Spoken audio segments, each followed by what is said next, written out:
Huitzilihuitl, cuyo nombre significa pluma de colibrí, fue el segundo tlatoani, gobernante, de los mexicas en México Tenochtitlán, gobernando entre 1395 y 1417. En lugar de expansionismo militar directo, utilizó la diplomacia, las alianzas matrimoniales y la reorganización política para consolidar el poder mexica en el Valle de México. Sus logros y contribuciones más importantes incluyen: consolidación política, fue elegido gobernante por un consejo de ancianos y nobles a la muerte de su padre, Acamapitzli. Alianzas estratégicas, aunque los mexicas eran inicialmente vasallos de los poderosos tepanecas de Azcapotzalco, Huitzilihuitl se casó con la hija del gobernante tepaneca Tezozomoc.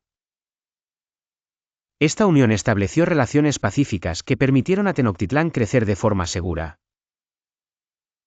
Creación del Consejo, introdujo el Tlatocan, Consejo Real, un cuerpo asesor compuesto por 4 miembros permanentes para apoyar al rey. Desarrollo urbano y militar, durante su mandato, sentó las bases para el crecimiento de la ciudad de Tenochtitlán, construyó el primer templo mayor y comenzó a reformar y reorganizar el ejército mexica.